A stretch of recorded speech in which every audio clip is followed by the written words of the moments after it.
Die Diaspora spricht. Parlando. Diaspora Conoscere. Falando. Diaspora sta de parler. Diaspora spreekt. Diasporas speaking. Përshëndetje, my name is Rina Limoni and I am the host of Diaspora Speaking.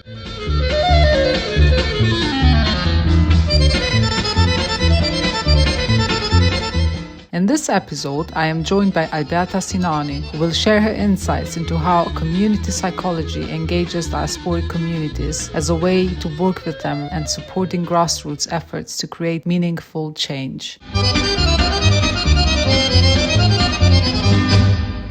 Welcome to Diaspora Speaking, Albi. Hello, thank you for having me. I'm very excited and also nervous. I'm very excited to have you here and speak about this very important topic. Usually, we start the conversation with 3 questions. Where are you from? Where did you grow up? And what do you do in your day-to-day?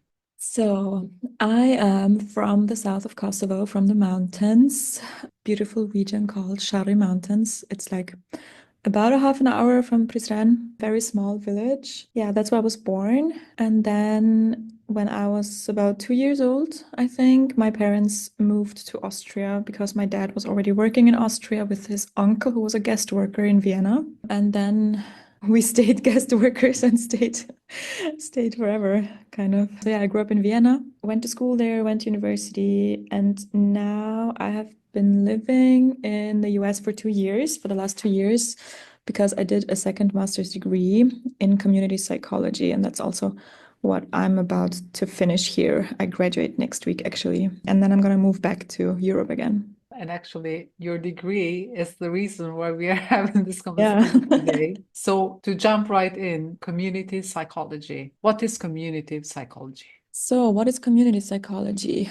I mean, there are a lot of definitions. In general, it means that you look at individuals' mental health beyond their individual mental well-being. Like, you look at all the other different factors outside of their own worlds that contribute to their mental well-being and their mental health. That means you incorporate a lot of different layers like community, housing, family, larger political issues. Like, all of that draws back to our health overall, and of course mental health as well. So that's what community psychology is about. It's moving away from like only this individual perspective on mental health, psychotherapy, and all the history of psychotherapy that we had throughout the years, which only focused on the individual mostly. So you're speaking almost about what it means to look at issues from a community perspective. I have the impression it is in the definition. Yeah, you really look how all these different layers just affect your life. Like when we speak about someone having depression, or, I mean, in our communities, trauma is a big thing. Trauma it doesn't just fall from the sky, you know. There are reasons why we have that trauma. There are reasons why generations before us have had certain things that we now in the actual, like in the second, third generation of migrants, for example, feel. So community psychology is just a way of having that view onto someone's health. And also it allows you to be more critical. Now, community psychology is not always critical community psychology. You have to be very specific in that term. I've had the experience that people in the US who tend to not be as critical in terms of liberation politics, they view it more as just like mutual support or whatever support and protective factors you can do to support someone's mental health. But it's not always liberation fostering, I want to say. So, like, you have to really construct it in a critical way.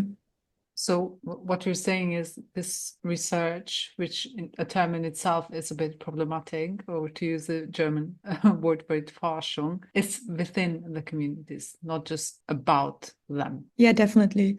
A crucial part of community psych research, for example, is participatory research, which to me was new because I haven't really seen it in the Austrian or like German-speaking context as much.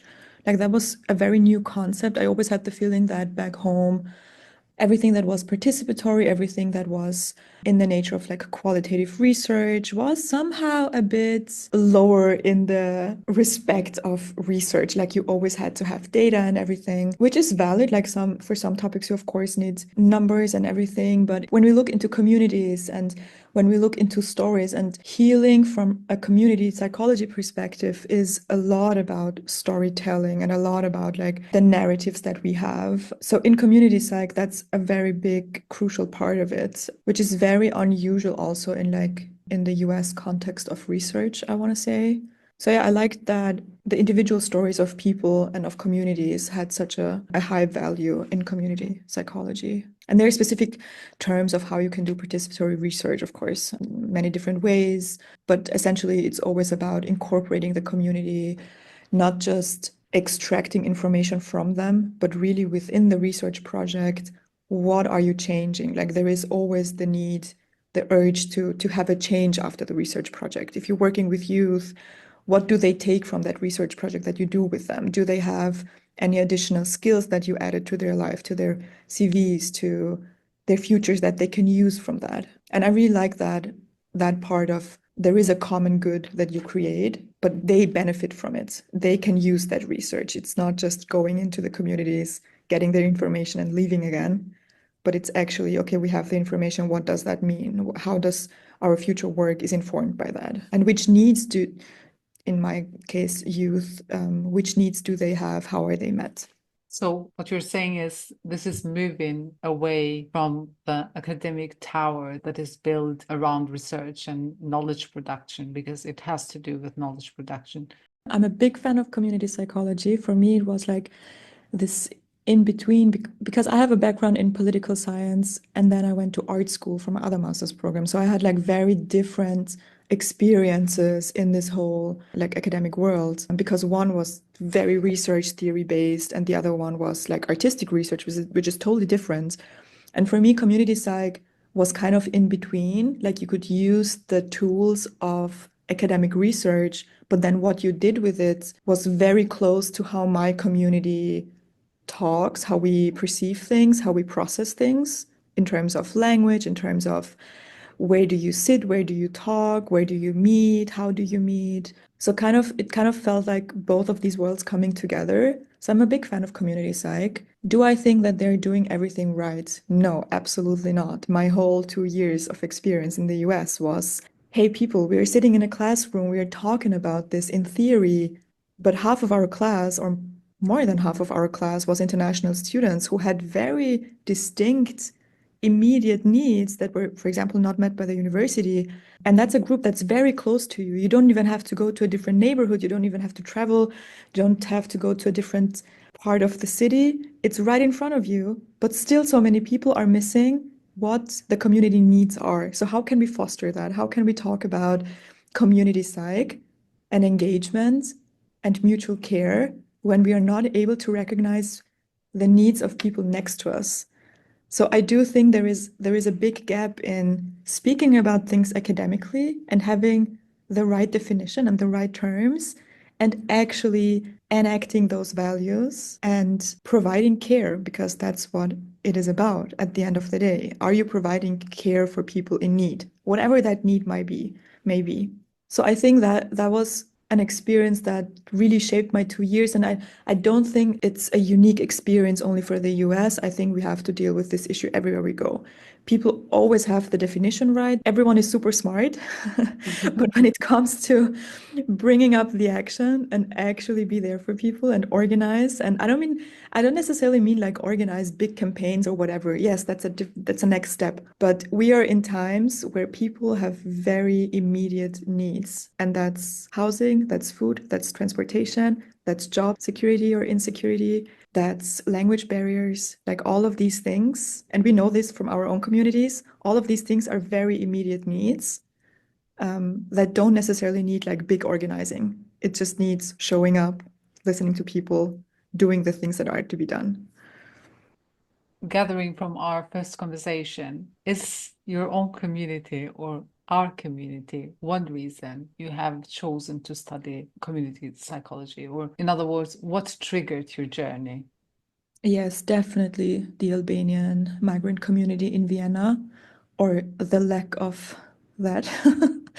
because I do think we are really, really missing community. When we moved to Austria, actually, a lot of the Albanians that moved to Vienna, especially from our region, from south of Kosovo, from Opoja, a lot of them moved into like old guest worker houses in one district of Vienna, Floridsdorf. So they were all in close proximity and they all knew each other. And they all, like, I remember at my uncle's apartment, people would come over. My aunt would cook like a big pot of pasul. Everyone would eat. They would all fill out like meldezettel with each other, like residency letters and visa letters, and they would translate. Like, that was such a community driven mutual aid, actually. And then when we all started to kind of settle down, to find our own spaces, to find new apartments, that all broke off. So now we are only connected through our families. The biggest, I would say, sense of community that we have is like these couple sports alliances that you have, where you bring like your kid to play football every Saturday, or some men that go to the mosque. I know in Linz, for example, they have a really new Albanian mosque that just opened up. So that's a bit of connection there. But overall, and then of course we have the whole artistic academic spaces, like artists, Albanian artists in the diaspora who connect very well. But that's more, in my sense, when I looking from my family perspective, that's more like oriented towards art, alternative third spaces, parties and stuff like that. It's very far from my family community now. So in that sense, we're really missing those spaces. And that was one of the topics that I also worked when I was in art school. I was trying to look to like, where do young Albanians meet actually? Like, where do we hang out? Do we even speak about this? Because for me, it took me such a long time to find like really good Albanian friends that I could trust. Like, I didn't meet Albanians until I went to university almost, like, and really became friends with them and have like those deep connections. So I always felt like there is something missing, and I felt like I always have to decide between, am I part of like the Austrian friends group, or am I part of like the Ausländer friends group? You know what I mean? So there wasn't really a space. So that was kind of my path why I started this. But now that I'm in this topic of migration and immigrant youth and stuff, I realize actually we have much more in common with so many other immigrant communities. It doesn't necessarily have to be only focused on the Albanian diaspora, because we have so much in common with the Turkish community, with the Kurdish community, with the Arab community. Like, I would rather look into those paths of how can we be in solidarity together, because the topics that we deal with are very similar. Sometimes I find also that I have more in common with someone, let's say, who has migrated twice, like I have, than an Albanian who has only lived in Germany or only lived in the UK. But I want to go specifically and speak about the Albanian community, because after all, it's nearest to us. It's the community that we experience. As you mentioned, in childhood, you lived all near each other. So my question is, how do living conditions and social environments affect mental health in the Albanian community? That's a very good question. I want to say still, if we mention Albanian communities, I do think that we also have a high diversity in our community. Like, there is just not one Albanian community. We have very different histories throughout those groups. As you said, someone has a double migration, someone has a much more distinct experience with war, someone does not have that, and that all contributes to how you experience that transition phase and that migration phase, because migration is also not something, it's not a one-step thing. It will impact your life. Your whole life will be driven and informed by that process. It actually never ends.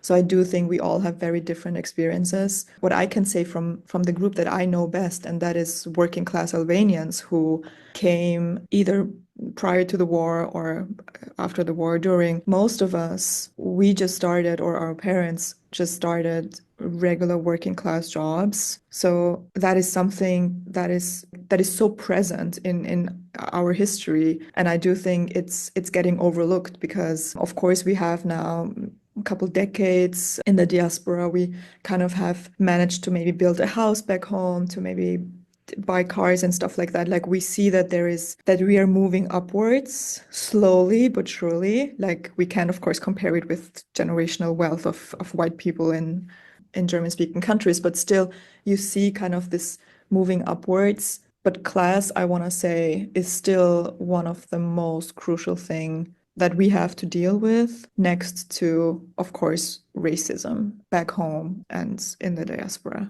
And then I do think also for a lot of people, trauma that comes from being poor and being discriminated against, I think those are totally overlooked, like what it does to you even after that trauma ends. You're touching upon class. How do class and class consciousness play out in the Albanian community? Do you think, if at all, we could have, I don't know, but I can use absolutist approach to that because it's so diversified in the diaspora. But you can speak about Vienna or where you're from in Austria. I love to talk about class and Albanians because we absolutely do not have class consciousness in the majority of like the discourse that I'm watching and looking at. I do believe that we have a lot of history in terms of how we deal with class. I think that's part of our communist history, of our communist entanglement, like within Yugoslavia and everything. And then we have this whole communist history in Albania, of course, but we kind of lost the touch of speaking about class in our current living experiences. As a diaspora? Yeah, as a diaspora, because the pressure is so high. So when you leave your country, the pressure is so high that you have to make it. You have to earn money. You have to reach a certain goal. And it's, to me, it's super interesting to see, like, from generation to generation, what kind of material goods are considered as signs that you made it. Like for my uncle's generation, for example, it was like buying a lot of land back home. So that was the deal. For my parents' generation now, I see like buying a house in Austria. Like we build our homes at home. That's done. So what's next? Now it's you have to have a house in the outskirts of Vienna, for example, and stuff like that. Or you have to own your apartment and stuff. But we don't really think how we don't really rethink of like what it actually means. Do we need that? What other community needs do we might have? And also that not everyone can afford that. But it's very much connected to shame of like, oh, you're living abroad, but you can't buy an apartment. Like, what are you even doing? Or you can't buy this car. What are you even doing? Like, are you successful even? And that's interesting because also how people talk with me of like, oh, you have now this third degree, like what's your job gonna be? And so I had a job in the Austrian government for a couple of years. When I quit that, everyone lost their mind because they couldn't understand of like, how can you give that up? Something that gives you power and meaning and this sense of you made it. But that brings me back to community psychology and collective care. Individual success has a much higher value in our Albanian diaspora than collective care. And even if you practice collective care, which has been something that my family, for example, that was crucial to our diasporic experience, collective care, we took care of our family and we're still taking care of our family. That was one of the main reasons why we left our country and our home.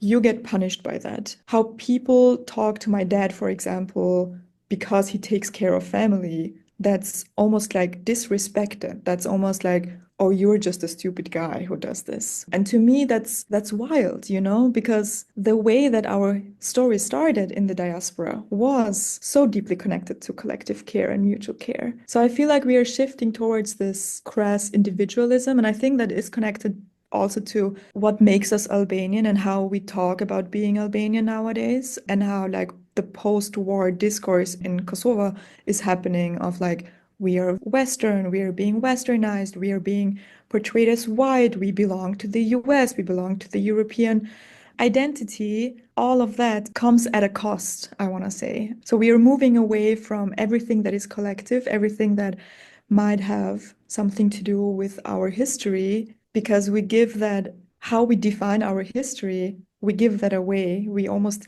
hand it over to people who have liberated us, like in a military sense, and they decide what we are, and they decide what being Albanian means. Which I understand like how all of this develops, but I do think we need a critical eye on this of what is actually being taken away from our identities and from our ethnic identity, I want to say, because community has always been a big part in being Albanian. So what you're saying is in the diaspora, what we're seeing with the second generation, especially experiencing social climbers. Do you think that social climbers stop looking back or supporting their community?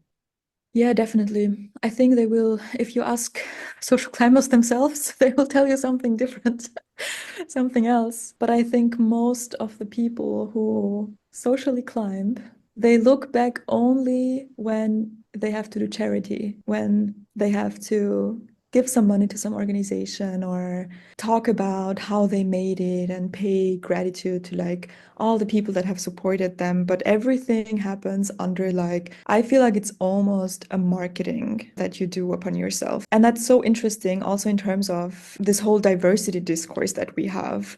Being diverse and having like a diverse history and having something that makes you special almost gives you value in a capitalistic sense. And you have a higher value like on the job market because you can tell the story of being a social climber. So when we talk about that, yes, people are very aware of their backgrounds.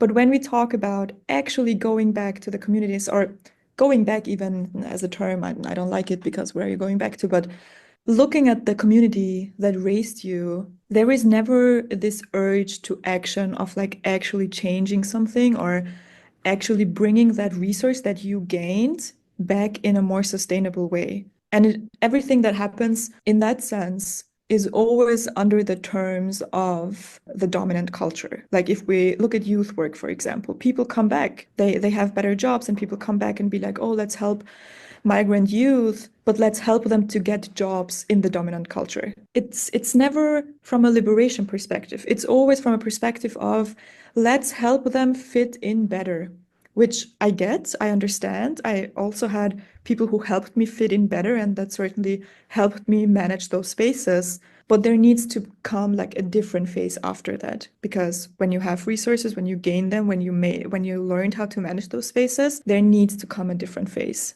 Because otherwise, we are just gonna be the smaller roles within dominant culture at the outskirts, and we can play this whole diversity game, and we can have all these diversity seats within those power tables or tables of power, but nothing is going to change. And I'm certainly not the first one to say this. Like there's so many people speaking about this, so many like especially Black communities in the US, for example, or in the UK, like there's so many smart people who have already talked about this, that essentially it is about changing material needs and dynamics. But yeah, especially in Albanian diaspora, I don't see many social climbers really having this critical sense.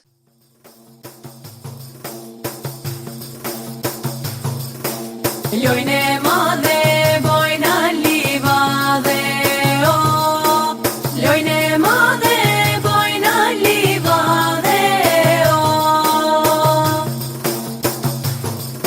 Vllaun tone kena si dukate o Vllaun tone kena si dukate o Lojne madhe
You say then, let me just ask it this way. Is there such a thing as an Albanian community in your city? Honestly, for working class people, no. I'm gonna say no. There is a community. We have like some bars, some coffee shops that opened up, that pop up here and there. As I mentioned, we have some mosques, but mosques are mostly like male spaces, not really place for women there, sadly. We have those bars, those coffee shops, it's mostly like academia or people who have moved to Austria to study, which also is a very different experience from people who have moved here in as workers. And I never felt like at home there because the way that you speak, like class is such a topic, like the way they would speak to me is almost degrading because they would never understand the meaning of my parents being a plumber and a cleaning lady. You know what I mean? Like that has that has a meaning, that does something to you, how you move through a world when you are working class. And it's a different experience when you come as a daughter or a son of a professor in Pristina. You have a totally different experience. Nothing is more worth than the other, but it's just different. And people can't really connect to that. So I would say, like in the working class communities of Albanians, there is not really a community. There is a lot of family, of course, like families meet up and stuff. But beyond that, I want to say there is still much to do. There is a bit of like artistic spaces, as mentioned, but what astonishes me, and perhaps this is also with the idea that we need to go back every summer, we need to kind of show that we made it, we need to prove something as diasporas. We need to kind of materialize our wealth that is very overt in order to be valuable. And this is how we are perceived back home, unfortunately. We, together with the people back home, have shaped our image of ourselves as diasporas. Clearly it has a root. But in this, what is getting lost and what no one is seeming to pick up, or like only a few people, is the idea of class, the idea that despite everything, you still live in a perhaps government apartment. For most generations, first generation, this is how they live because they couldn't afford to live anywhere else. Let me just add a question to that, because I also think that we do not only materialize our wealth, but it's also a way of legitimizing all the trauma that comes with migration. It's going back and telling the people that there is a reason why we are sad 10 months of the year of not being home, because in those 2 months you can show that you really made it, that you can come home,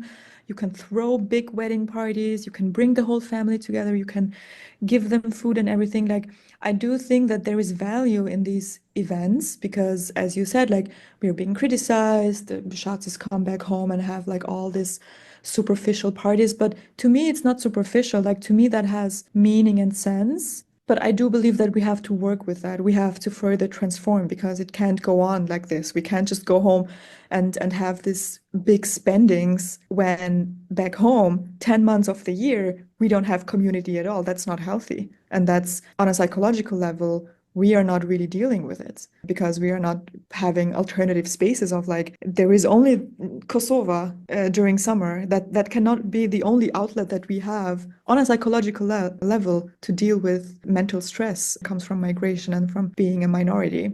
What spaces do young people need in order to grow outside of family or school environments, or like to support their well-being?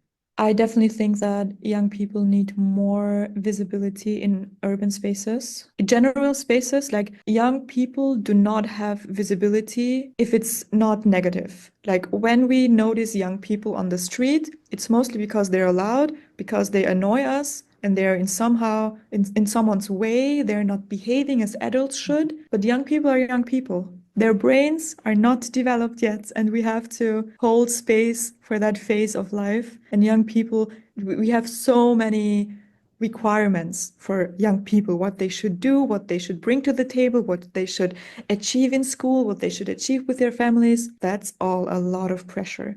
So young people need spaces where this pressure is almost not existent. They need spaces where they can be creative, where they can try things out, where they can fail, where they're not being judged, where they don't have to belong to a certain group or mask to belong to a certain group. So I think that's totally missing, because if you look at, I don't know, youth centers in Vienna, I mean, I can only speak for Vienna now, you have to behave a certain way. You have to have a certain critical thinking, why you are Arab or why you're Albanian, why you're a Muslim, for example. You have to always come with that reflection to even be able to participate. And rarely, Like, I only know of one case in Vienna that opens that space up where people really can be how they are. And mostly that's due because those spaces are not community led. And if you see who works there, if you see who is in power of what the program of those spaces is, what they do, which stuff they're funding and making happen, it's never from the community itself. So those spaces are missing, actually. Places that come from us, that we create. Would the space that we create look like? Or what kind of preventive mental health work would actually serve migrant youths? From my experience, what helps people that have experience in migration and being in a minority group and dealing with all of these cultures that are put onto them and that they have to manage. And then on top of that comes education and class and making it and all of that. It always helps to find people who go through the same thing and being upfront about your experiences. But that has to be facilitated because young people don't just sit down and talk about their emotions. First of all, they don't even know what emotions are, where they feel them. You have to actually have some part of psychoeducation in those spaces. And then you need to facilitate those meetings. And the only approach that we have nowadays is we send young people to therapy, where one therapy hour costs almost like €100 or $100. That is so far from reality to migrant youth. First of all, they can't afford. They don't even know what they should talk about because classic therapy is based on cognitive thinking and speech. But the way that we are trained to think and feel for people who come from like community-based cultures, that's a totally different way of how we speak about our emotions, our feelings, our mental well-being. And in my imagination of like what a space looks like for young people, it incorporates all of that. It incorporates group meetings, group hangouts, psychoeducation. It incorporates working with many different generations. A youth work can't only happen with one generation because we have to deal with our parents on everyday basis. We have to deal with our grandparents in some cases. And then we have to deal with our younger cousins. So all of that is connected and we need spaces where we can come together in some sort of way and also make use of all the knowledge that we actually have in our communities. We actually have to talk to our elderly and make sense and try to translate all the knowledge that we are gaining. We first of all need to translate that because our parents don't understand like the amount of hours that I sit down with my parents and try to find the Albanian terms for stuff. Mm-hmm. Because being working class also means for most of the things, you don't even have the terms. And that's not because we are stupid or anything, just because there was never enough time to actually find out the word of what that means when we speak about emotions, for example. There is never a time for that.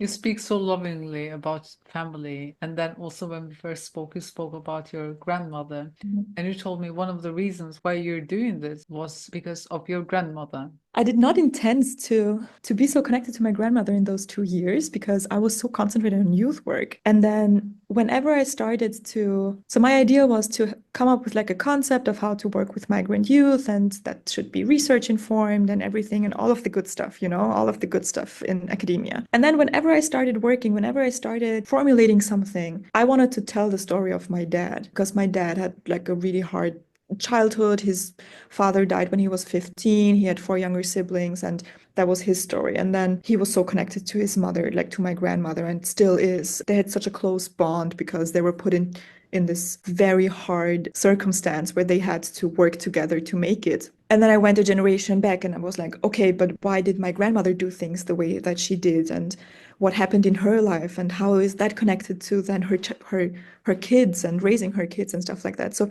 I kept going from one generation back to the other. And I ended up thinking and talking about my great-grandfather, like the father of my grandma, who was very politically active back then, after the Second World War, and was also engaged in a lot of Islamic teachings at the local mosque. But because he was in the Communist Party, he wasn't allowed to do all that. He finally left, but he still continued to teach women in the village, actually, because they didn't have a school there by that time. So there was always, like in all of these generational talks, there was always an issue with the parents and parental neglect or grief and loss. And that does something to you. And to me, that's such a beautiful story actually, because despite that grief and that parental neglect, the community always showed up, and the mutual and communal care was always such a focus of our family.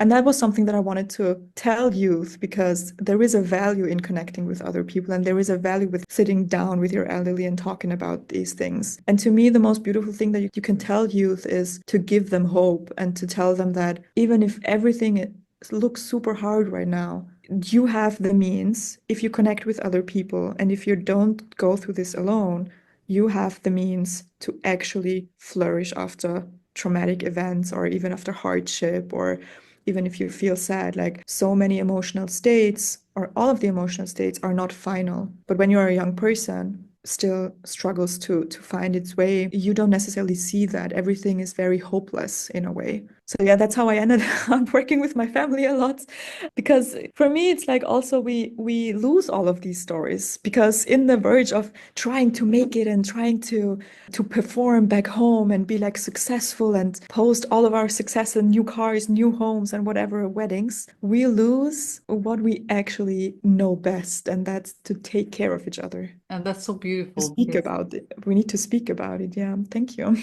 because you're speaking about the importance of intergenerational relationships and how we risk losing knowledge. I mean, it's so important, especially for us diasporas, to have an archive of this knowledge, to have a Yeah. collective of it, because after being born here or like living here for more than 30 years, you don't entirely belong to Kosovo anymore. It's not entirely your home. At least for me, that is the truth. And people don't realize that, because in my region, for example, in Opoya, being in the diaspora, living abroad, is perceived as mostly positive. And I get it, because it brings you financial means and it makes survival possible. But they don't see all the emotional damage that happens when you migrate, and especially when you migrate to German-speaking countries, because they are very racist and they are very discriminating. And we are still like, as much as we are white passing, and in so many cases we kind of try to mingle our way through white spaces, when it comes to actual action, we are still outsiders, we are still foreigners, and we will stay that. If I say that,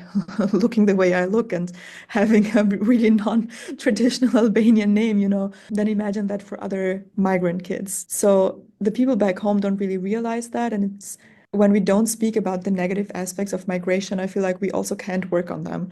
And losing those narrative archives within our families and our communities, that's so damaging. And also from a psychological lens, because narration, storytelling is such a crucial part of communal healing. If we look at a lot of indigenous cultures and how they speak about psychology and about the brain and about the soul, and that has all to do with storytelling, and that's such a big part. And you've been already collecting a bit of the storytelling. Recently, you've created a short film. And I want to know, who is the main protagonist in your film and what does it speak about? Yeah, of course, I would love to. It wasn't the topic that I already touched base on a bit. So it's starring my grandmother. So actually, I need to start how this movie came together. So a couple years ago, we found old recordings in our home. Like, everyone had forgotten that those existed. It was actually old family archives, because my uncle was, I think, the first person in our village to buy a recording camera. And then whenever he went back, he would record just everything that he saw in the village. And he recorded the whole summer that they were spending there, and the fields and the mosque and whatever. And also my grandmother. So I had these family recordings and I never knew what to do with them. Like, I knew I wanted to tell a story, but it never felt right, or it never felt like meaningful enough, because those are very dear to my heart, those recordings, and I wanted the story to be meaningful. So then this year, there is a Muslim mental health conference in the US, actually. And they had an artistic call, like an artist call. And I was like, yeah, I'm not the research person, but I'm an artist person, so I'm going to do some art. And then, because I was thinking so much about my generations before me and how that informs my youth work and what it has to do with all of this, I wanted to actually do something with my generations before me. As I said, I started thinking about my dad, and then I ended up talking to my grandmother, actually, because I was like, wait, let me go back a couple generations. And then my grandmother is the oldest generation that I have still access to. I did an interview with her and connected it with like our old family archives, and she speaks a lot about her life, what she had gone through as a young woman in Kosovo, but also then as a widow. And she speaks about faith, what the role of faith in her life was, or in our family in general, because faith is also something that is not as explored within Albanians, within the Albanian community. I think there is always this battle between like the patriotic identity of being Albanian and then the faith-based identity, whether it be Catholic or Muslim, but we don't really speak a lot about faith unless it's about telling other people how good of a Muslim you are and that you're doing all the right things and you can afford to go to Hajj, for example, and stuff like that. So again, bringing me back to class, it's very individualistic, but faith in my family was something that was entirely community-based, and the mutual care that we are doing is entirely faith-informed. But we don't speak about faith in that sense. So faith is a big topic in the movie. But then also community. She speaks about her neighbors. She speaks about my uncle, how they showed up to help her in hardship. That's the movie. It's an 8-minute short documentary. That's I such will a show it soon in Vienna sometimes. I'm not sure and I when. will be there. I will be there to watch it. This brings us to the end of this conversation. Usually at the end of like ask the golden question. If there is one thing you could bring back from Kosovo to Vienna, what would it be? I thought about this question so much, and you're gonna hate me for my answer. I know. But I'm gonna say what we all always dream of and think of, but we never do because, of course, we're not gonna do it. But recently, I have been thinking about, like, not recently, I have been thinking about migration my whole life, but always in the sense of trying to manage migrant life in the West. And then with being in the US, I really do wish that I could take myself back home. Not because I love Kosovo, or I mean, I do love Kosovo, but I don't necessarily love what it has become in a political sense. And I don't like the discourse over there at all. But if I could be in the mountains again and just live a quiet, peaceful life in the mountains, that would be something that I would want to have close to me. If you want me to bring something back, I'll bring back my mountains. But I'd rather take myself back to the mountains.